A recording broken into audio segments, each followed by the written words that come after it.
આપણે બધા અત્યારે સારી પોઝિશનમાં છે બાબા સાહેબ આંબેડકરની લીધે.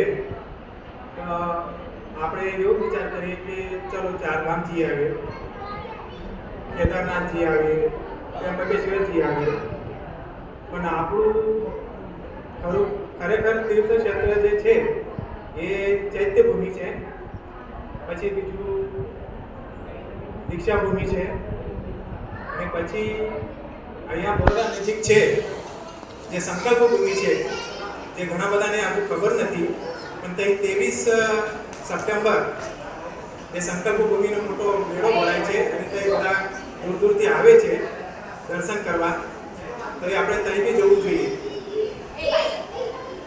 હવે સંકલ્પ ભૂમિને એવું છે કે બાબા સાહેબ આંબેડકરને સ્કોલરશિપ આપીને સયાજીરાવ ગાયકવાડે પરદેશ મોકલેલા, અમેરિકા અને લંડન સ્કૂલ ઓફ ઇકોનોમિક્સમાં.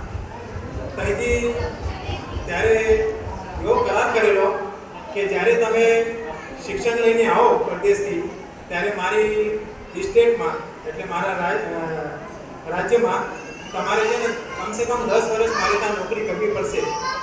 પછી ત્યારે શિક્ષણ પૂરું કરીને આવ્યા અને બરોડામાં નોકરી કરવા ગયા, ત્યારે એમને બહુ તકલીફ પડી.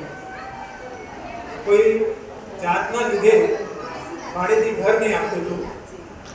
જેમ તેમ કરીને એક પારસી એમને ઘર ભાડેથી આપ્યું, પણ એમની જાત છુપાવી નહીં.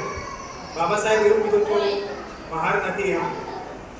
પછી 11મા દિવસે એ પારસીને બી ખબર પડી ગઈ કે આ બીજો કોઈ નથી પણ મહાર છે. મહાર એટલે શૂદ્ર છે, અને શૂદ્ર એટલે બીજા પારસીઓ ભેગા થઈને એમને કીધું, ધમકી આપી કે તું હમણાં અમારું ઘર ખાલી કરી દે.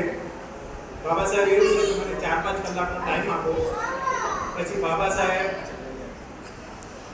સંકલ્પ ભૂમિમાં એટલે જે કમાટી બાગ અત્યારે કહે છે તો એ વડના ઝાડ નીચે બેસી રહ્યા, કેમ કે એમને બોમ્બેની ટ્રેનનો ટાઈમ લગભગ 9 વાગ્યાનો હતો ને એટલે 4 થી 5 કલાક બાકી હતા.